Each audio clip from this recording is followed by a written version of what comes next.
Justine, Sorry about that. you can share the first slide. So one of our strategic areas of focus is I don't know if we can put this in presentation mode or not, Justine.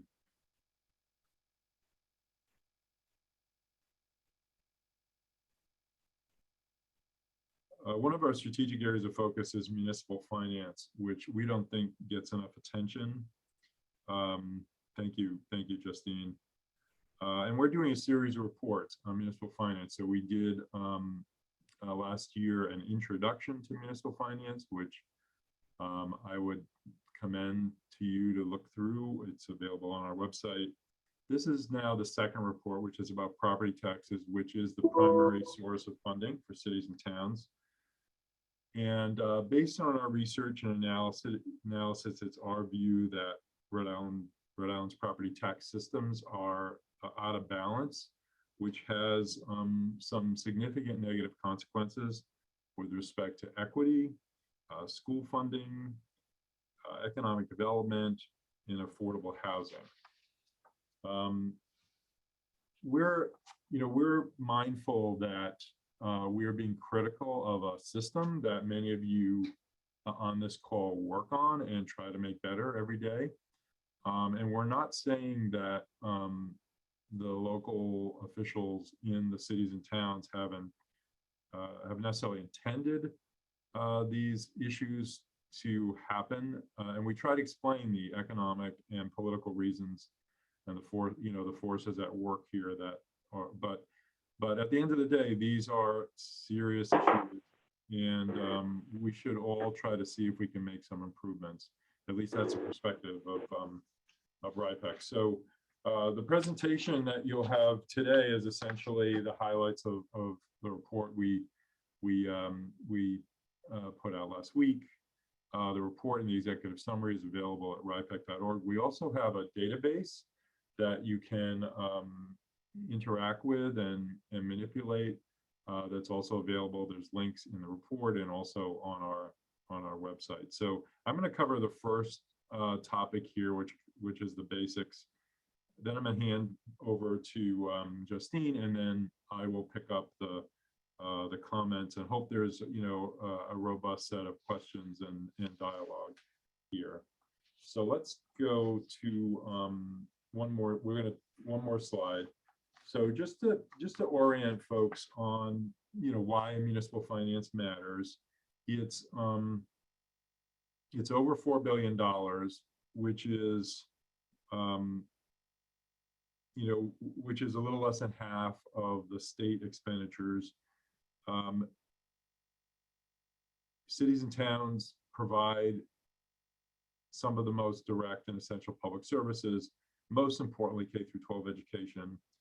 And you'll see from this chart, one of the interesting features is it's sort of a rule of 1/3 here, is that 1/3 of all of the money in cities and towns come from the state, mostly the state government, state and federal government, and 1/3 of the money that the state spends comes through the federal government. So there's sort of this cascading impact.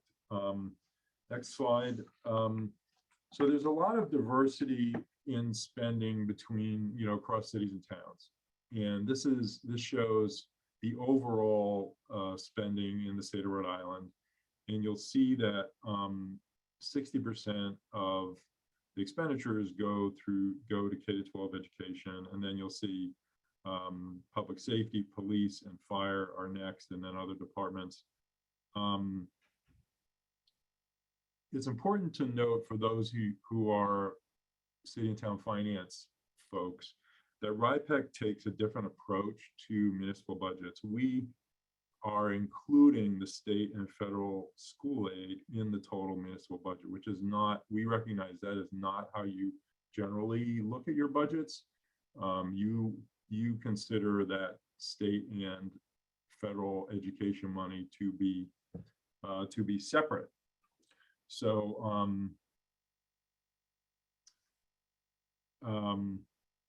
so our view is that the K-12 funding in a city and town is the cities and towns' responsibility, and so we've folded that in. So that makes a difference here. And let me then turn to the next slide. This is the revenue sources. This is, again, this differs a great deal from cities and towns, but you'll see here that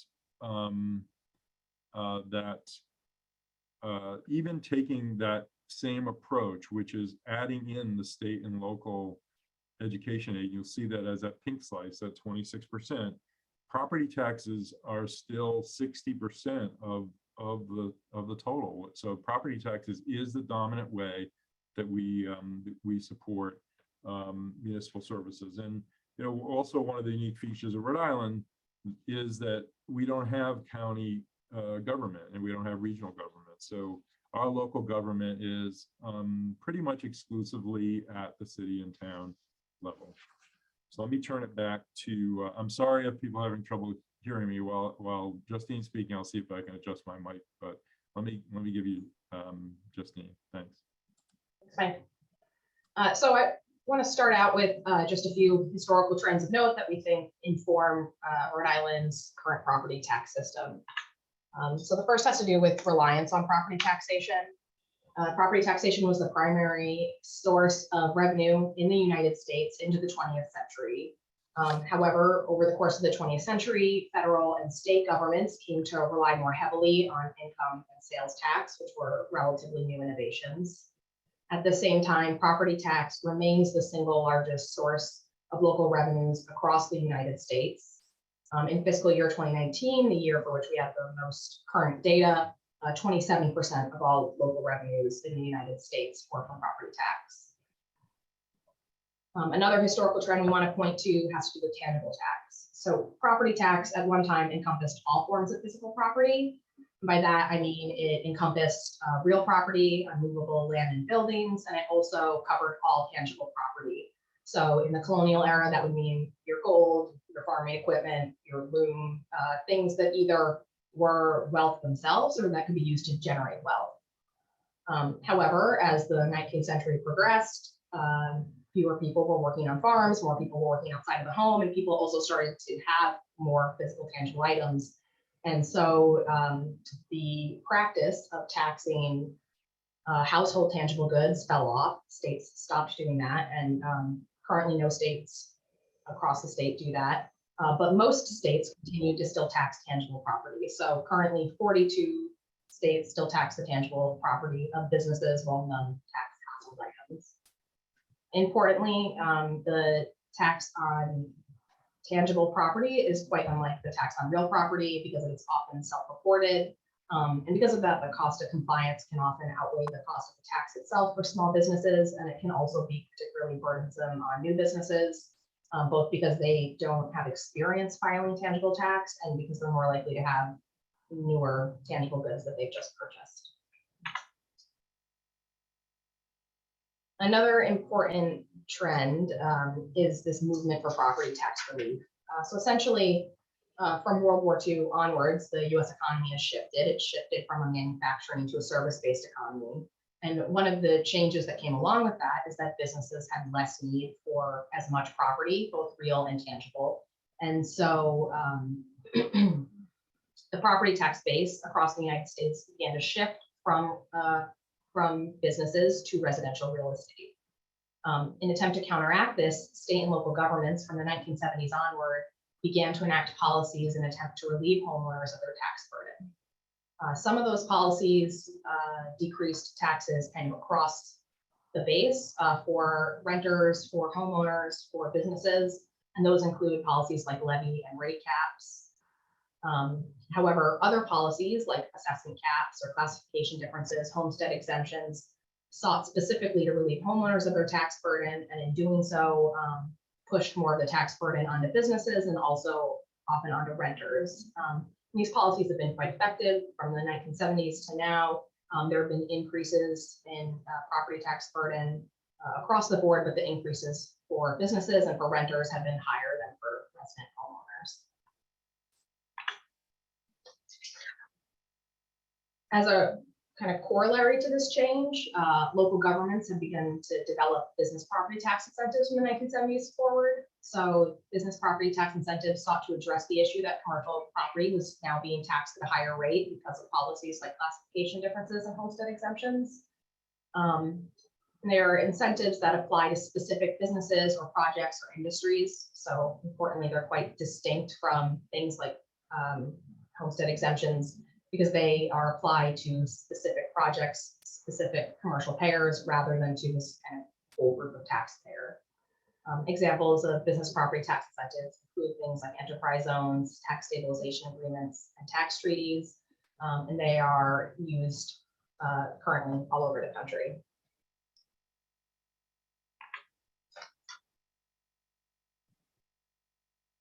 Getting into property tax in the state of Rhode Island, I'm going to talk kind of generally about how property tax works across the state, which kind of the whole point of this presentation is to say that that's hard to do because property tax functions quite differently across the state.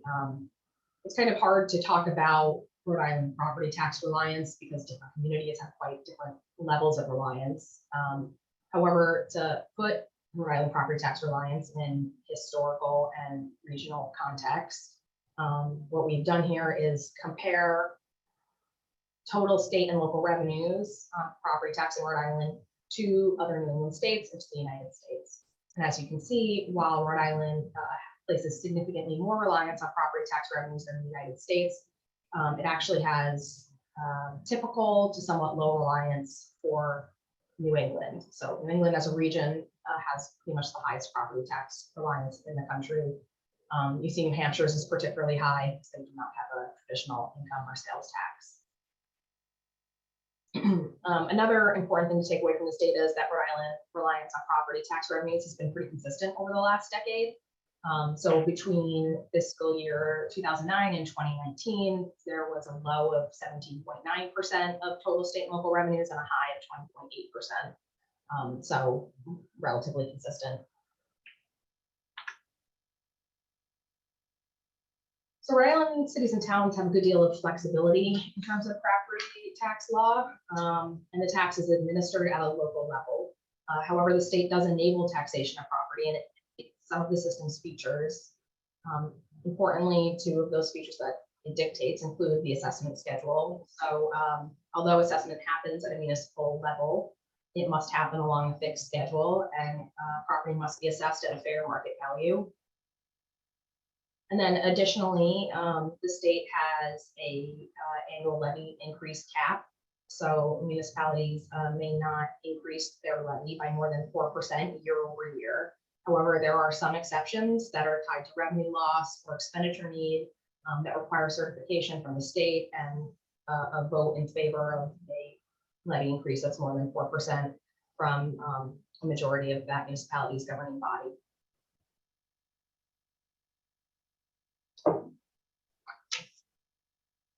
One area where there is a good deal of flexibility for municipalities has to do with classification.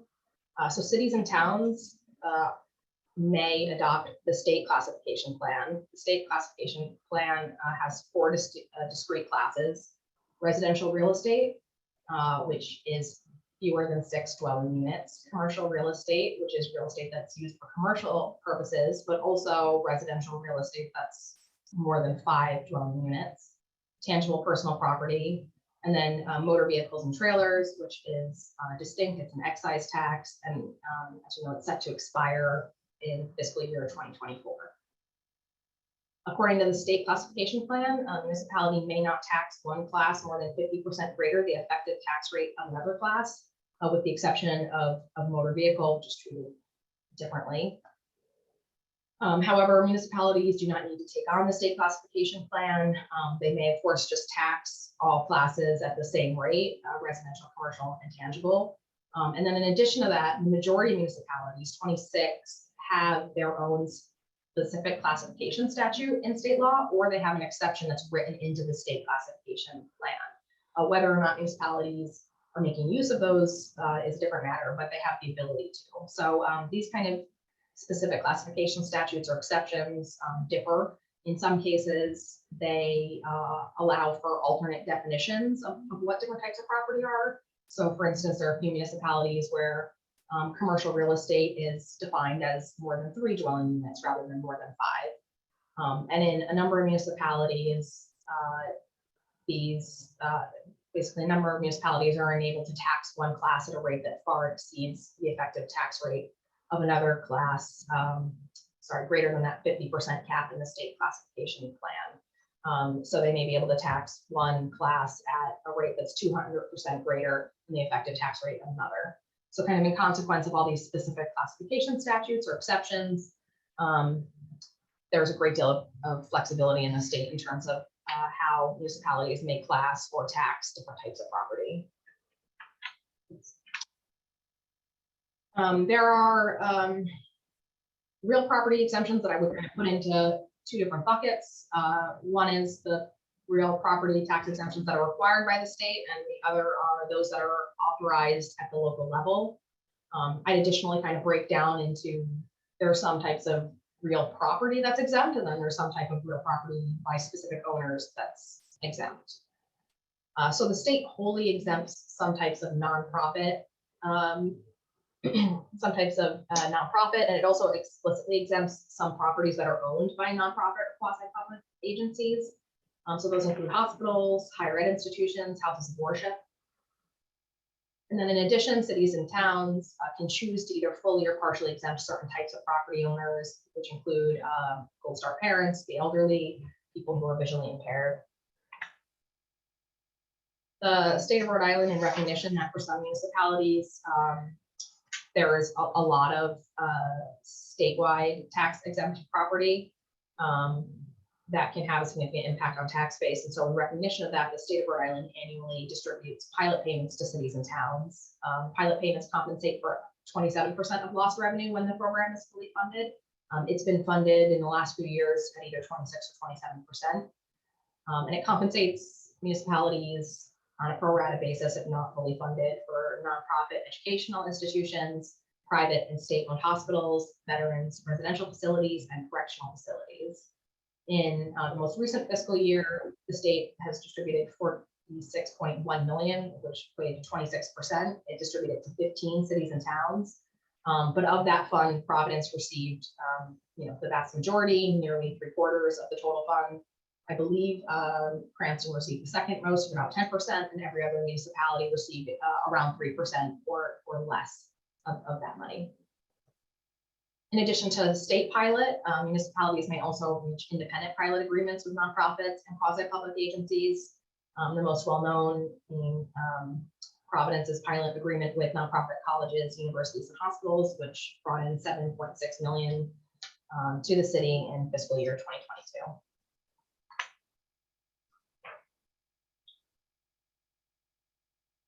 So cities and towns are able to offer exemptions to individuals like Gold Star parents or the elderly or individuals who are visually impaired, as I stated.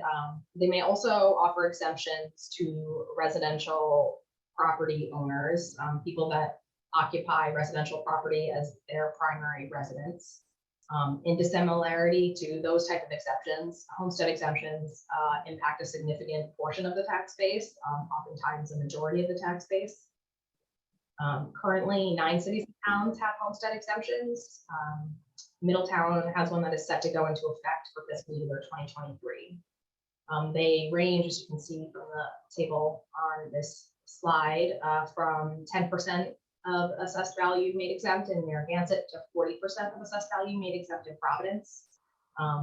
8 of those 9 municipalities take off a percentage of assessed value. Central Falls is distinct in that it offers a reduced rate to owner-occupied homes, and then it also takes a flat amount off of the tax bill for owner-occupied homes.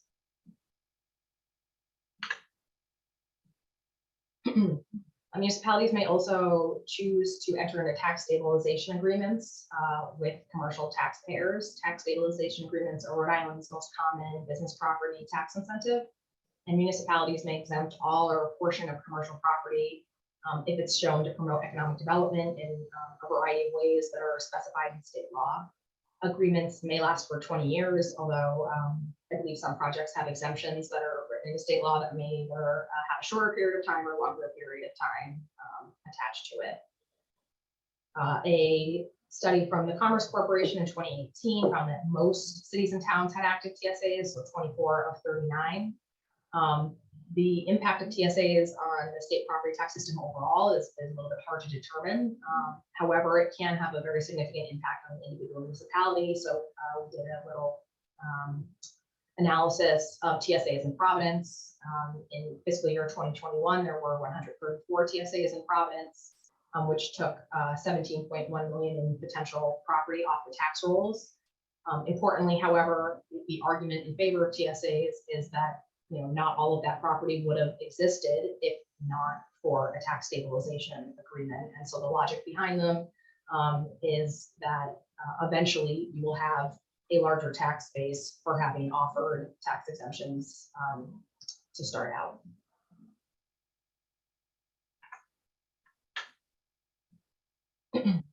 So in Rhode Island, like in the rest of the country, all non-commercial tangible property is exempt by the state. The state also exempts certain types of tangible property. So wholesale and retail inventory or manufacturing tangible property is exempt by the state. Although because it is administered at a local level, it may not always be uniform across municipalities. In addition to that, 9 municipalities currently apply exemptions to all tangible property that's under a certain dollar threshold. As you can see in the figure here, those range from $2,500 in East Greenwich to $35,000 in Narragansett. As is also depicted here, some of these exemptions apply to all accounts and some apply to only accounts under a certain dollar threshold or under a fiscal cliff. So, for example, if I had $11,000 of assessed tangible value in Charlestown, I would pay on $1,000 of that property, whereas in Bristol, I would pay on the full $11,000. If I had $9,000 of assessed value tangible property, I would pay nothing in either municipality. So these types of exemptions, the assessed value tangible exemptions, have become more popular in recent years. Most of these are relatively new innovations. And I think the reason they become more popular is because they have a relatively low impact on the levy. They have a relatively low impact on the levy because the majority of tangible accounts, the large majority of tangible accounts pay what is a very, very small portion of the levy. And then the vast majority of a tangible levy comes from only a few accounts, mainly from utilities. So RIPEC conducted an analysis where we looked at the tangible tax levies of the 5 highest tangible levy collectors in the state. Collectively, these municipalities take in 85% of the state's entire tangible levy. And we found that over a third, 37.3% of these 5 municipalities' tangible levy was from a single payer, National Grid.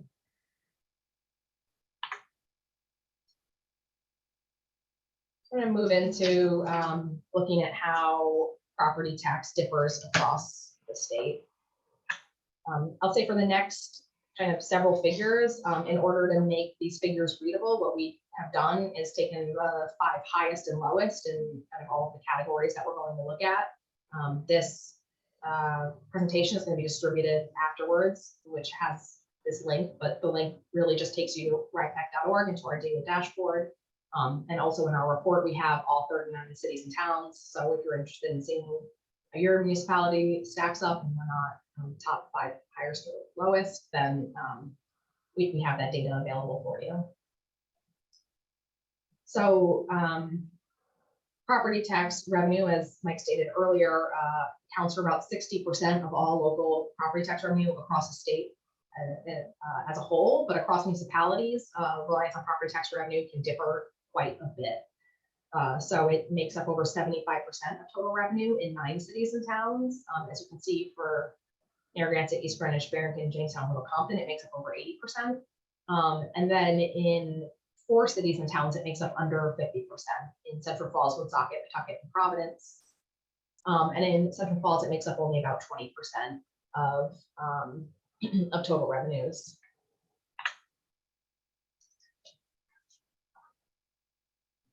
The best indicator of to what extent a municipality relies on property tax revenues has to do with the value of property that they have. So what we have here is gross assessed value per capita. So basically we are comparing how much taxable property each municipality has, and then doing it on a per capita basis to allow us to compare. I point out that New Shoreham is a statistical outlier here, but generally, discounting that, you can still see a wide variety across the state. The Rhode Island per capita gross assessed value is about $120,000, but it exceeds $250,000 in 7 municipalities, and with 4 municipalities, the same 4 municipalities that have under 50% of revenue from property tax, they are our bottom 4. Province has the highest gross assessed value per capita, around $65,000, and it's as low as around $26,000 in Central Falls.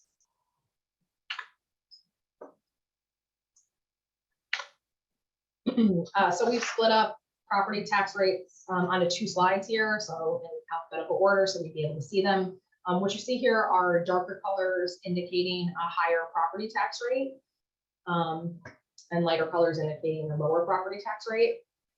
This is for fiscal year 2022. So there are a few trends that you can see here. One is that commercial is typically taxed at a higher rate than residential. In 19 cities and towns, it's taxed at a higher rate. And in 14 cities and towns, it's taxed at a rate that's higher than 20% of the residential rate.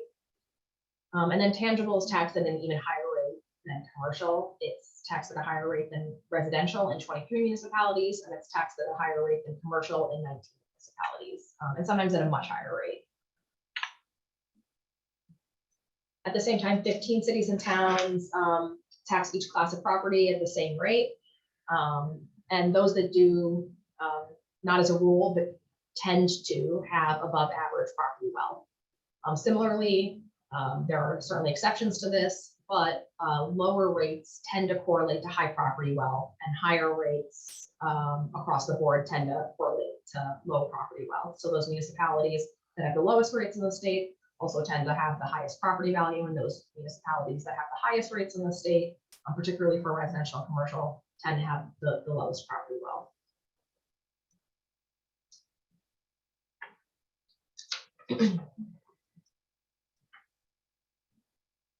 So this slide shows property tax levy per person in fiscal year 2022, and you can see that there is a large difference in property tax levy across the state. The Rhode Island total is about $2,500, but it's as low as $786 in Central Falls, and as high as over $4,000 in 4 communities. Once again, New Shoreham is a statistical outlier. I think what this figure shows is that policy decisions certainly matter. So for instance, East Greenwich has the 2nd highest levy per capita in fiscal year 22, but the 11th highest amount of property wealth. And so the tax rates that municipality chooses to apply matter. But more important here is property wealth. The property wealth is the greatest indicator for levy. So you can see here that the 3 lowest property tax levy per capita communities are also those with the 3 lowest gross assessed value per capita. I want to take a quick moment just to talk about fire district property tax. There are 39 fire districts across 16 of Rhode Island cities and towns, and together they collect millions of dollars of property tax every year. Some municipalities have 1 fire district, some have several fire districts, and there are 3 different types of fire districts that have no fire services. So 2 municipalities have fire districts that provide water services. A few, I believe 2 municipalities have fire districts that do not provide fire services, but that contract out those fire services to other fire districts in their communities. And then in Narragansett and North Kingstown and Warwick, there are fire districts that encompass only individual neighborhoods that don't provide fire services, that provide just recreational or road services, and fire services in those municipalities are provided by municipal fire. Fire districts have significantly lower rates than cities and towns, particularly in those that don't provide fire services. However, if you are an individual or a business in that municipality or in that fire district, it adds to your tax bill, and so is worth bringing in. And that kind of brings us to the typical tax burden for homeowners and businesses across the state. So quickly, I'd like to just explain our methodology, how we came up with this typical tax burden. So what we did was we calculated the tax burden for fiscal year 2022 across Rhode Island cities and towns for different types of taxpayers, but using the same assessed value across the state. So for residential property, we used $319,000. That was the average home sale price in 2020. 2021 data was not yet available when the report came out.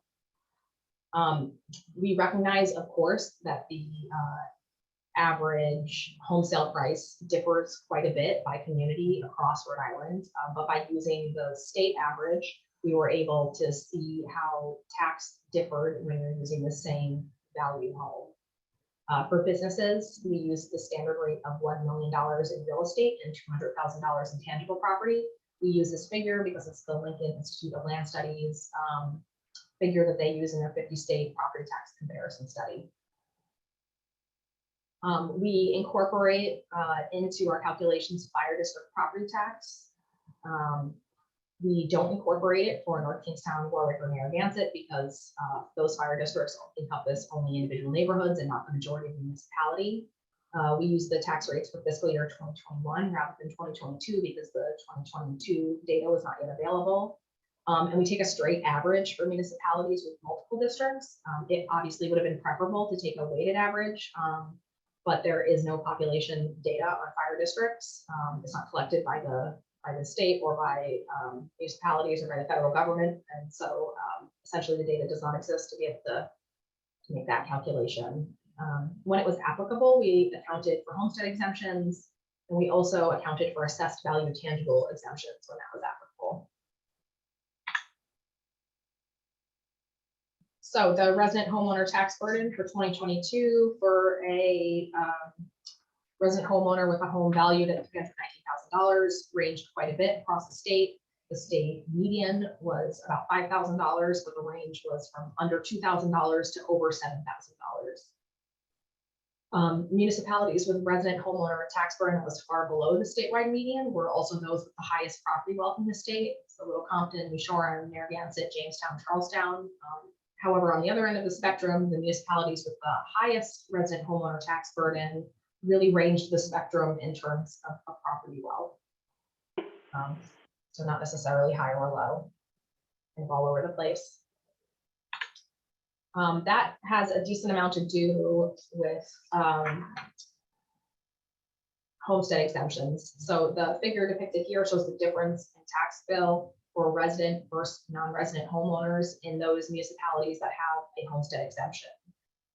So Providence has the most generous homestead exemption in the state, and that equated to over $3,000 difference in the tax bill on a home valued at $319,000. This also meant that the non-resident tax burden for Providence is the highest non-resident tax burden in the state, while its resident homeowner tax burden is the 30th highest in the state, so on the lower end. We'd like to point out too that there's an even bigger difference when you factor in apartment buildings with, if you're on a state classification plan, more than 5 units. If you're in a municipality that taxes commercial property at a higher rate, then you obviously have an even kind of larger tax.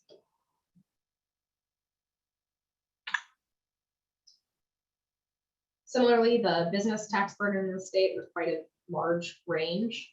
The state median is around $19,000, but the difference ranges by over $35,000 for this imaginary business with $1 million in real value and $200,000 in tangible. In similarity to the resident homeowner tax burden, communities with the lowest burden tend to have the most property wealth. So once again, those same communities, Little Compton, New Shoreham, Jamestown, Charlestown, Narragansett. However, in dissimilarity to the resident homeowner tax burden, here you see the communities that have the highest burden are also those same communities that have the lowest property wealth. So Central Falls, Providence, Woonsocket, West Warwick, and Providence. I'll pass it back over to Mike for our comments. Thank you, Justine. Why don't we go to the next slide? I hope people can hear me better. I changed my microphone. So, once again, these findings are in more detail in our report, but our our analysis in our report and our conclusion is that the Rhode Island's property tax systems are out of balance, and that the least affluent communities, they don't have sufficient property wealth to fund municipal services, particularly K through 12 education. And just to put a more a finer point on that, RIPEC largely rejects the proposition that these poor communities have the wherewithal to put more money into K through 12 education. And that's borne out by some of the per capita wealth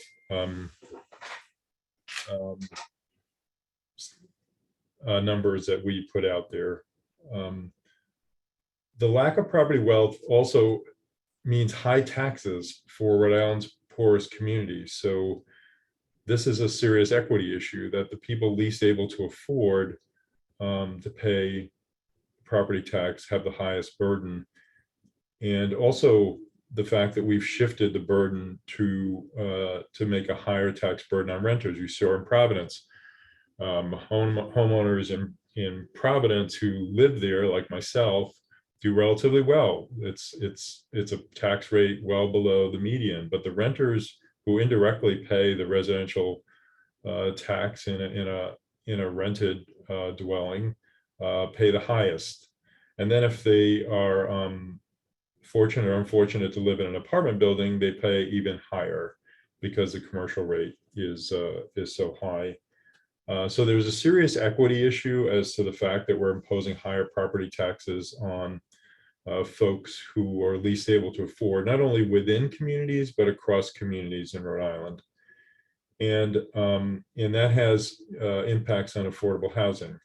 The other serious issue is that we've shifted over time the burden toward business, and it particularly in the poorer communities have some of the highest business taxes, which, to the extent that property taxes matter to businesses, and we think they do, it creates a vicious cycle where less businesses want to locate and grow in these communities, and therefore the business property tax base fails to grow. TSAs has been a way sort of around this type of problem, but that doesn't address the underlying issue, and also creates inequity between the new businesses that are fortunate enough to get the TSAs and the businesses that are still left. So we have some policy recommendations, and respectfully, this is a difficult issue all around. It took decades for us to get here.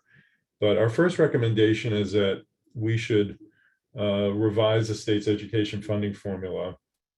Our funding formula was adopted in 2010. It actually did a lot of good things. It moved more money toward the less affluent cities and towns, and made the state carry more of the burden. But it really has not adequately accounted for those limitations in those poor communities.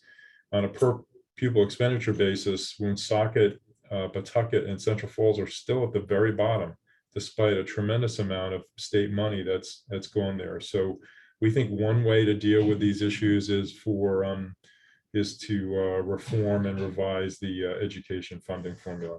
Our second recommendation is to minimize the impact of the split roll. So the split roll refers to the tax classification differences. And as you saw in Justine's presentation, state law, basically has a guardrail that no tax classification should be more than 50% of another, leaving aside motor vehicle. But when you look at the tax rates in the cities and towns, we're way beyond that. We sometimes have tax rates that are multiples of other tax rates. And so I think, there was a reason for that 50% sort of guardrail, so that these differentials between different taxpayers would not get too wide. I mean, you could argue that it should always be the same tax rate regardless. That would be the most equitable, but that's not realistic. But there should be some guardrails here in terms of the differences. And then our last recommendation is about the tangible tax on business. So if you could turn to the next slide, Justine. I mean, just to put it bluntly, RIPEC does not like the tangible property tax. The rates are very high in some communities. They're often on top of high commercial rates. There are high compliance burdens of this tax because it's self-reported. There's administrative difficulties. You know, we have concerns about the consistency of administration across cities and towns and within cities and towns. So our preference would be to see this phased out. However, the amount of this is over $200 million. So that's kind of a tall order in terms of, we just phase out the motor vehicle tax, which is a very expensive proposition. In the meantime, we would like all cities and towns, and actually would like the state to require that a certain level of assessed value for tangible taxpayers be exempt. Now, some communities have already done this, which is great, but they pay relatively little of the tax. And for many of them, the compliance burden is higher than the actual financial burden of the tax. We also would want those exemptions to apply to all taxpayers, regardless of the tax bill. As Justine pointed out, there are cities and towns that don't make this exemption available when they have it, unless your tax bill is below a certain size. And we think that's unfair. We also, I also would think it may be of dubious legality to actually treat taxpayers with this sort of fiscal cliff.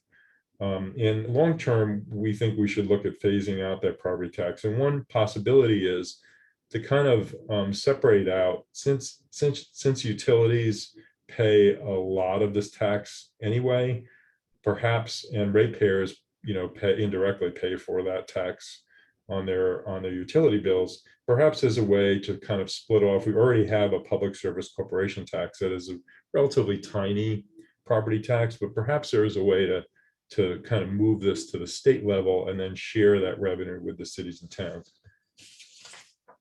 So I'm going to stop there. I really appreciate the number of people who've turned out. We obviously want more people interested in the property tax. We think it's a very significant and serious issue that the state should pay attention to. So Jennifer, with that, I would open up to questions, and Justine and I will happily take them. That sounds great. So folks, if you are on and would like to raise your hand, the reaction button across the bottom of your screen will allow you to do that. Otherwise, if you are a phone-in person, please feel free to just speak up and we will get on with the questions.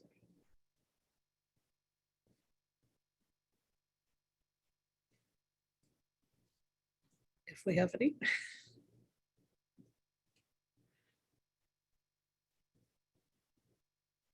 Oh, Kenneth Swain. Question from Kenneth. Good morning. My name is Ken Swain. I'm the tax assessor in Charlestown. And I certainly appreciate all the data that you have given us. And I'm looking at it to your topic title, and that it's out of balance. And I see how it's out of balance throughout the communities. But I was wondering if you had done a study over maybe past decades or even the past century to see if it has grown out of balance or it has always been out of balance with these communities in comparison to each other. And that way would kind of give us a way of how did we get here. With no disrespect to Providence, in your display, they have a lot of exemptions all over the place. So it's kind of questionable from a community that has few exemptions, is if you just reset all the parameters again, would it be more beneficial for the whole city than to have all those individual and maybe possibly onerous exemptions out there for every type of property? But those are just questions. And also, in comparison to what we do in Rhode Island, I was wondering if you had done any analysis with California's Proposition 13, and would that be a better way to handle property tax moving forward? Thank you. I think I can take a first stab at some of this. So while this we have a kind of a very, very basic 2-3 sentence analysis of Proposition 13 in this report. Although many years ago, RIPEC was commissioned to do a property tax report on behalf of Middletown, where we looked kind of more in depth at Proposition 13. So if you'd like, I could forward that your way. Generally, I'd say scholars are not a huge fan of that property tax system, because what it does is it increases inequity between homeowners and non-homeowners. It also creates kind of greater inequity in the system when it comes to when you buy your home, right? So if you bought your home in the 1980s and you haven't sold it, or you haven't done massive remodeling on it, you're going to have far lower taxes than someone that bought their home in the 90s or the 2000s. And this is seen to be kind of inefficient and burdensome, not necessarily fair. And then it also, scholars have found, created this kind of lock-in effect in which people are not selling homes that they would otherwise sell, which is not great economically. So I would just say the scholarship generally, like if you, the people at the Lincoln Institute of Land Policy, for instance, are not that much in favor, although I'll also state that it's, regardless of those criticisms, still very popular, and more popular than not in California. Regarding the history of property tax systems, we didn't do an in-depth look at the history of property tax systems in Rhode Island and how they've changed over time. But a lot of the historical trends that we pointed to at the kind of earlier part of the presentation that are true across the country are also true in Rhode Island. So I cannot tell you off the top of my head when, for instance, like homestead exemptions became legal in Rhode Island, but I can say that they increased in popularity across the United States, and I would guess also in Rhode Island in the 70s to present. The same thing goes for classification differences. And that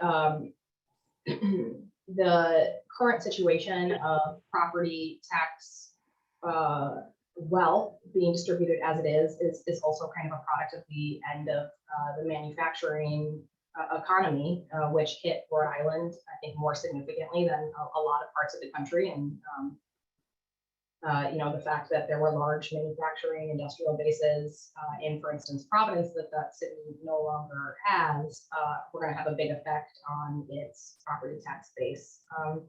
I'm sure I'm missing elements that are important to have a discussion, Mike.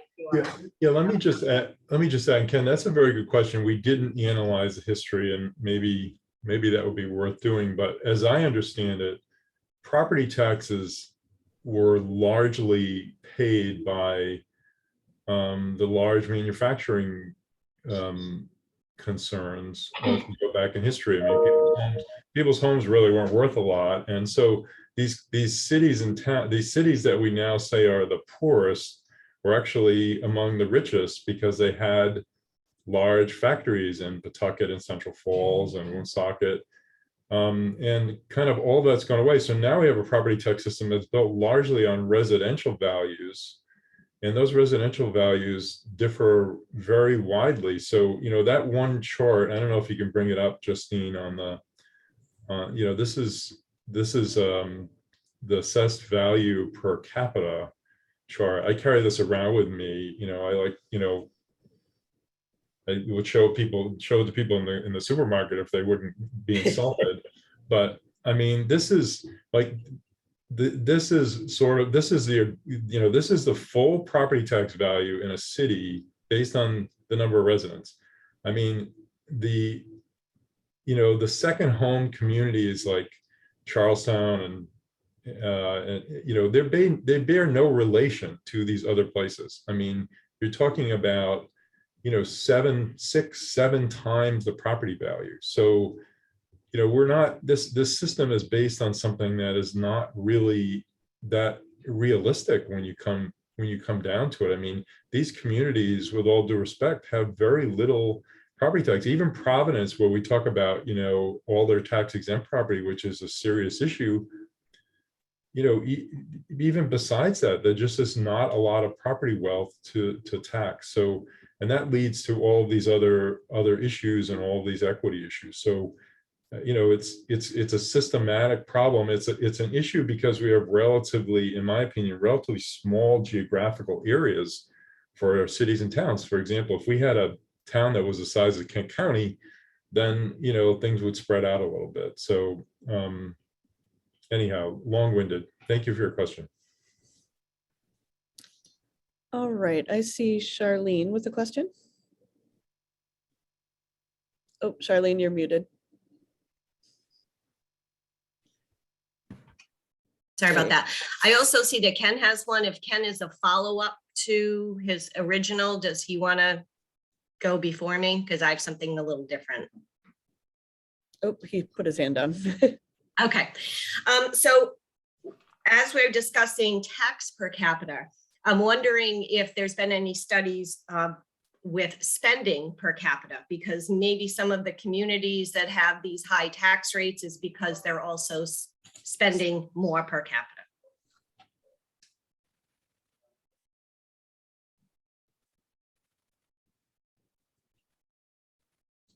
Yeah, so I'd say that, yeah, different communities have different needs, right? So K through 12 is the highest expenditure in, you know, every community, and some municipalities have significantly larger K through 12 population as a portion of their population. So, you know, I pointed to East Greenwich, for instance, as a community that has a higher levy than it has, that ranks kind of higher in its levy per capita than it does in its gross assessed value per capita. That's also a community that has a significant number of school-age children in comparison to a community like Charlestown or Narragansett. So, so I certainly think that's relevant, and it's something that we get into to a certain extent in our introduction to municipal finance report, and it's something that I think we're going to get further into in subsequent reports in this series, which are going to focus on municipal services, on education finance, and on pension and debt obligations.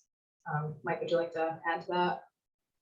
Yeah, I mean, I think it's true, you know, like Providence has greater public safety needs because it's a capital city. I think, you know, I think we can look at some of these communities and we're going to do this comparison in terms of municipal services. You know, how much do you spend per capita on police? How much you spend on fire?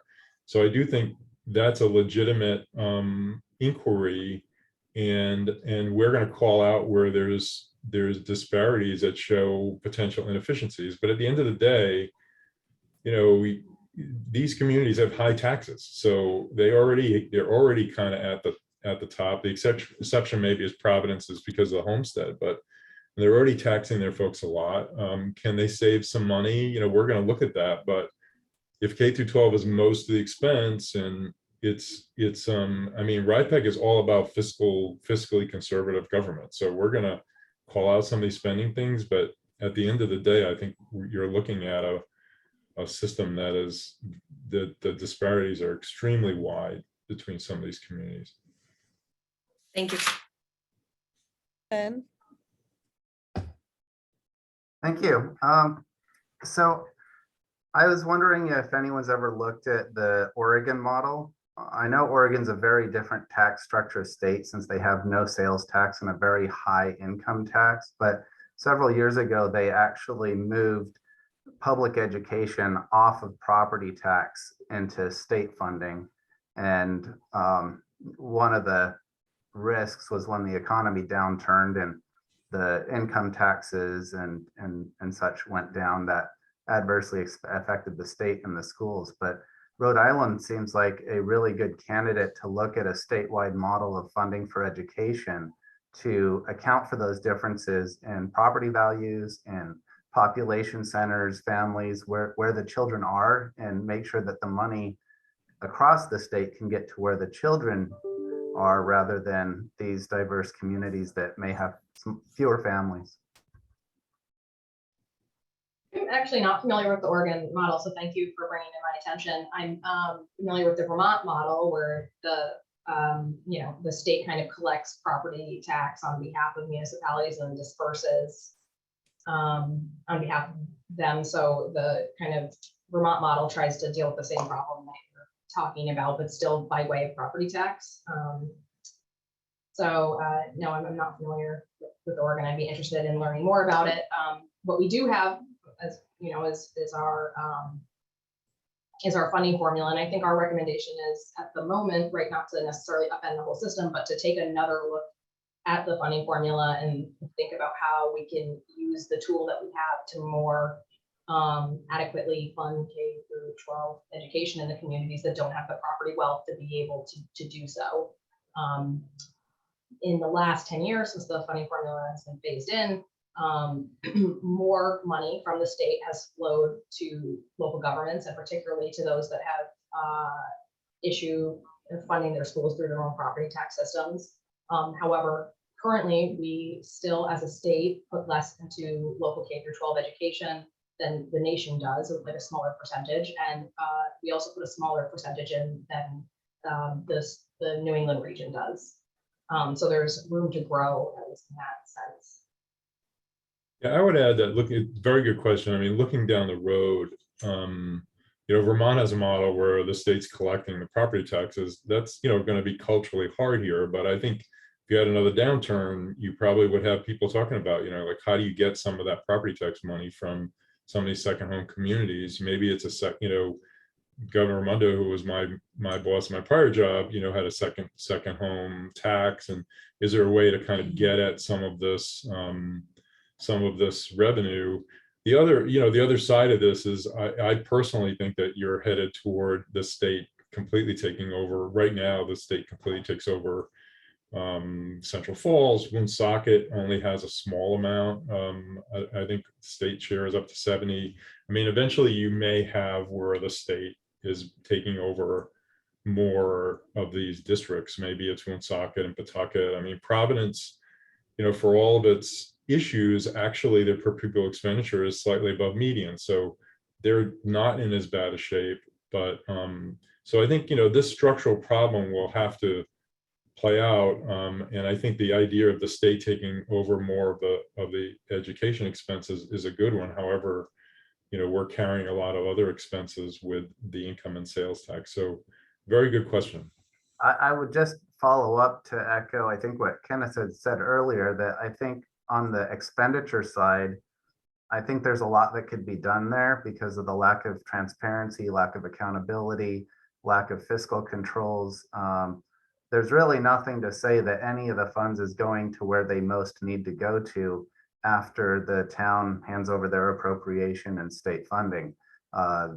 It's just assumed that the school departments, the districts are going to do it right, but there's no metrics or accountability that I can see that would ensure that. Our next report's on ed funding, and we're going to focus on some of those issues. Ken, you have a follow-up? Yes, going back to the question, the discussion of possibly the state looking at taking over education. If we just were to broaden that, it certainly sounds like a great idea that you would do that. One of the things that we find locally is the maintenance of effort design for school systems that are not allowed across the municipal government side of these budgets and these expenditures and property taxes. So when you get into this maintenance of effort, depending on how a school department has grown, a school district has grown, whether it be by salaries or different projects, that increases this maintenance of effort on an annual basis. And then it ties the community hands back to that at least same amount of funding, but never takes into consideration decreasing enrollment or of those pieces where the community can potentially adjust school funding, which then may allow for the state to adjust funds to go to education or at least disperse them differently. So if you try to seek some reform in this education aid, maybe you also want to look at something to do with this maintenance of effort and see if there can be some reform with that too. Let me pick that up, Justine. So we will look at that, but I think we're going to look at it in the way that you would not be happy with, because the maintenance of effort requirement is very weak in Rhode Island. It actually allows a city or town to reduce its expenditure based on enrollment, which we think is wrong. So, basically the maintenance of effort is you got to put in as much as you put in the last year. So, I guess, I know where folks are coming from. So but we will take a look at that. We'd like to see a little bit stronger maintenance of effort. let me just add one other thing. At the same time, some policymakers are talking about that there should be stronger maintenance effort for like Woonsocket and Pawtucket to increase their aid, and we're not in favor of that. We don't think that makes sense. Jennifer, before we wrap up, I just wanted to offer to, we're trying to spread the word on these findings and reports. So we are happy to hit the road, and if you want us to speak to your finance team in the city or town, or meet with various people in the city or town, we're very available to do that, because you folks on this call and others are the ones that can really make a difference on some of these things. Absolutely. And I would also suggest, I am recording this, so at a 10 a.m. on a Wednesday, most people who are on the call are municipal employees, but you do have councils who make these decisions. So it might be useful to also have our CEOs share out with our council members too. And I'm sure that invitation that Mike just put out there would flow down to councils and school committees as well. All right, any last questions before we wrap up? All right, well, I would like to thank Justine and Mike for joining us today and sharing their informative report. And if you folks have any other suggestions or questions, I will be sharing their slides and can also get in touch with them. So thank you for attending today, and we will see you next Wednesday. Thanks.